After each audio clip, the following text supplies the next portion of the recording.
Jungkook arrives in LA alone. Where was Jimin in this critical moment? The sight was shocking, unsettling, and almost unthinkable for millions of fans around the world. Jungkook, the youngest member of BTS, stepping off a flight in Los Angeles entirely alone. No Jimin by his side, no familiar presence to soften the impact of this dramatic arrival. The question immediately erupted across social media platforms. Where was Jimin in this critical moment, and why did Jungkook appear in LA without him? This incident has not only startled the ARMY, but has triggered a wave of speculation that goes far beyond a simple overseas trip. Could this solitary arrival represent a deeper shift within BTS? Or is it merely a logistical decision blown out of proportion by eager fans and the ever-hungry media? The tension lies not only in the act itself but in the silence surrounding it. Jimin's absence, in particular, has become the centerpiece of countless theories, turning a straightforward airport arrival into an international talking point. Observers were quick to point out the stark contrast between the energy of Jungkook's solo arrival and the collective aura fans have grown accustomed to when BTS members travel. For years, BTS has embodied unity, appearing together, moving together, even facing controversies together. Yet this time Jungkook stood alone. The lack of explanation only intensified the atmosphere of uncertainty. Was Jimin's absence deliberate, coincidental, or indicative of something larger hidden from the public eye? The emotional weight of this moment cannot be overstated. For ARMY, BTS is not merely a group of artists. They are a symbol of brotherhood and unwavering support. Seeing one member physically separated from another, particularly Jungkook without Jimin, with whom he shares a visibly close bond, naturally fuels suspicion and emotional unease. Did something happen behind the scenes? Is there a silent conflict? Or could it simply be a matter of timing, schedules, or private decisions kept away from the media spotlight? Social media erupted within minutes of Jungkook's arrival. TikTok timelines filled with grainy airport footage.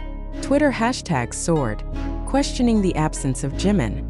YouTube analysts dissected body language, facial expressions, and even the way Jungkook held himself as he walked through the airport.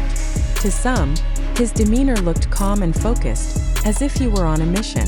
To others, it appeared heavy, perhaps lonely, as if something weighed on him more than the casual traveler could understand. Every small detail was magnified into evidence, every silence treated as a revelation. The most provocative question remains: why was Jimin not there? Fans have highlighted that Jungkook and Jimin's bond has often been portrayed as unbreakable, both on and off stage. Their chemistry, affection, and brotherhood have been celebrated for years. So when one makes a major move, especially as significant as arriving in Los Angeles, a city often tied to career-defining opportunities, the absence of the other feels more than unusual, feels symbolic. Could Jimin's absence signal a pause, a fracture, or even a strategic move by the group to create distance, whether personally or professionally? Some suggest that the industry itself thrives on this type of narrative.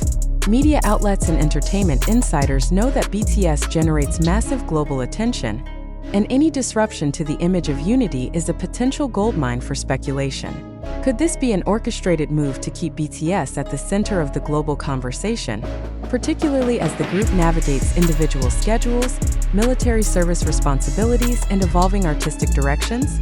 Or is the story far more personal, tied to decisions that fans may never be privy to? The situation grows more complex when one considers how the silence of both Jungkook and Jimin only fuels the fire. Neither has addressed the incident publicly, leaving a vacuum of information that fans are rushing to fill with their own theories. And within that vacuum lies the danger of misinformation. Could it be that this entire frenzy is built not on fact, but on carefully curated fragments released through social media platforms? If the narrative itself is constructed by fans, media, and speculative voices, then are we witnessing reality, or are we falling into the trap of sensationalism designed to provoke emotional engagement? The most pressing challenge for ARMY, and for global observers alike, is determining what this moment truly signifies. On the one hand, Jungkook's solo arrival may mean absolutely nothing beyond logistics, privacy, or a planned schedule. On the other hand, the implications could be monumental, especially if Jimin's absence reflects deeper dynamics within the group. Can fans truly separate fact from fiction, or has the age of constant connectivity blurred the line between reality and narrative manipulation? this is where the call for skepticism becomes critical. In a world where TikTok clips, Twitter threads, and YouTube commentaries can shape perceptions faster than official statements, the responsibility falls on the audience to question what they are consuming. Are these stories designed to inform or to provoke? Is the tension between Jungkook's solo arrival and Jimin's absence a factual event or a narrative amplified by the hunger for controversy? And most importantly, do we allow ourselves to become passive consumers of speculation, or do we actively reflect on the information presented to us? The very structure of this incident forces us to confront a deeper issue: the relationship between artists and the media ecosystem that surrounds them. Jungkook's lonely step into Los Angeles may have been nothing more than a routine moment in his career. Yet the explosion of reactions suggests that BTS is no longer simply a music group. They are a phenomenon through which people project meaning, emotion, and even conflict. In that sense, Jimin's absence becomes less about the individual and more about the symbolic gap it represents in the minds of fans who crave unity. So, we return to the central question that remains unanswered. Where was Jimin in this critical moment? Was his absence strategic, emotional, or merely coincidental? Until answers emerge, this question will hang heavily in the air, sparking debates, analyses, and perhaps even unnecessary divisions within the fandom. But perhaps the real issue is not Jimin's absence itself, but our collective need to interpret every movement of these artists as a clue to a larger story. And so the challenge to the audience is clear: do not take every piece of information at face value. Think critically, reflect deeply, and ask yourself, are we witnessing reality? Or are we falling prey to a cycle of media sensationalism designed to manipulate our emotions? Jungkook's solitary arrival in LA may be remembered as a simple event or as a turning point, but the power of interpretation lies not with the headlines, not with the speculators, but with each reader, each fan, and each individual willing to question the truth. The scene of Jungkook's solitary arrival in Los Angeles continues to echo in the minds of millions. Yet beyond the visual impact of one man stepping into a foreign city without his closest companion lies a far more pressing issue: the interpretation of this event. Was it truly a moment of separation, a symbolic rupture between Jungkook and Jimin, or was it a carefully constructed narrative amplified by social media platforms desperate for attention? This is not merely about Jungkook's footsteps in an airport corridor. It is about the lens through which we choose to view them. When audiences first encountered images and videos of Jungkook in LA, the emotional response was immediate, visceral, and overwhelming.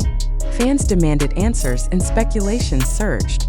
But in a media environment saturated with fragments, edits, and emotional storytelling, should we not pause and ask, are we responding to fact or to the illusion of fact?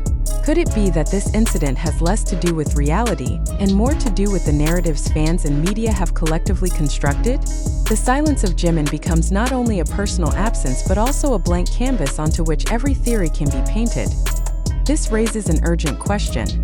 Do we as an audience truly believe that the images we consume reflect objective truth? Or have we become participants in a cycle of dramatization, where every step, every glance, every absence is reinterpreted to sustain intrigue? When Jungkook appears alone, do we see reality? Or do we project meaning onto that reality in order to satisfy an insatiable hunger for drama? And if so, does that make us witnesses or complicit architects of a narrative that may never have existed in the first place? The sources fueling this conversation only complicate the matter further. TikTok clips, YouTube commentaries, Twitter threads, and speculative blogs are shaping what we call truth in real time. But how much of this so-called truth is reliable? How much of it is designed to capture attention rather than deliver clarity? And if we admit that most of these narratives originate from platforms built to amplify emotion, not accuracy, then should we not question every headline, every viral clip, every trending hashtag with the utmost skepticism? This brings us to a deeper dilemma. When fans ask, where was Jimin? The question may no longer be about his physical location but about the psychological space that audiences are forced to navigate. If Jimin's absence is interpreted as betrayal, silence, or distance, are we not guilty of imposing meanings that may never align with reality? Could this entire discourse be nothing more than a reflection of our own expectations? Expectations that demand unity, continuity, and perfection from human beings who, in truth, are allowed to move independently. There is also a broader cultural implication at play. BTS has transcended the label of a music group. They have become symbols of unity, perseverance, and brotherhood. In such a framework, Jungkook's solo arrival is not just a logistical event. It is perceived as a crack in the symbolic structure that fans hold dear. But do we mistake symbolism for truth? Do we cling to an ideal so tightly that any deviation feels like betrayal, even when no betrayal exists? Could it be that the real tension is not between Jungkook and Jimin but between the audience and its own projections? Consider the possibility that this very discourse, the headlines, the debates, the viral theories, is itself a hoax of sorts. Not a deliberate lie, but a collective construction built out of half-truths, assumptions, and emotional investments. If we accept this, then the real story is not about Jungkook or Jimin at all, but about us, the fans, the media, the consumers of narrative. We have become so accustomed to drama that even the most ordinary events are dressed in layers of speculation. Should this not alarm us? Should we not reflect on the fact that our need for stories might be greater than our respect for truth? In such moments, the responsibility shifts. It is no longer enough to consume content. We must interrogate it. We must ask whether the information we are offered serves clarity or merely fuels our emotions. Is Jungkook's solitary step into Los Angeles a revelation of hidden fractures? Or is it simply a man walking into a city? Is Jimin's absence an encrypted message? Or merely a matter of scheduling? The inability or unwillingness to distinguish between these possibilities transforms curiosity into hysteria. And once hysteria dominates, truth becomes irrelevant. This is why skepticism and reflection are essential. To remain passive is to risk becoming instruments of sensationalism, manipulated by narratives that exploit our emotions. To remain critical is to reclaim agency, to resist the transformation of every minor event into global controversy. So we must ask ourselves, do we wish to be informed, or do we wish to be entertained by illusions? Do we prefer the harsh clarity of truth, or the seductive intoxication of speculation? And more provocatively, are we capable of telling the difference anymore? At the heart of this debate is a sobering reality. The information circulating about Jungkook and Jimin comes from countless fragmented sources, none of which have been definitively verified. TikTok, YouTube, Twitter. These are not neutral archives of truth, but platforms designed to amplify emotion, speed, and virality. If our understanding of reality is built upon such foundations, is it not inevitable that distortions, exaggerations, and even falsehoods will dominate the narrative? And if we continue to consume without question, do we not risk surrendering our ability to distinguish truth from fabrication altogether? Therefore, the challenge posed to every reader is profound. Resist the urge to accept every narrative uncritically. Recognize the possibility that what appears to be truth may be nothing more than an elaborate performance staged by the media ecosystem. Reflect on whether Jungkook's arrival truly carries the symbolic weight we have assigned to it, or whether we ourselves have inflated an ordinary event into extraordinary significance. And finally, ask the most unsettling question of all. If the story we are chasing is not real, what does that reveal about us, about our needs, and about the way we consume information? In the end, the mystery of Jimin's absence may remain unresolved. Jungkook's solitary arrival may remain unexplained. But perhaps the true significance lies not in the answers we seek, but in the questions we are forced to ask. By confronting these questions, we confront our own complicity in the cycle of sensationalism. And only through skepticism, reflection, and critical engagement can we escape the trap of mistaking narrative for truth.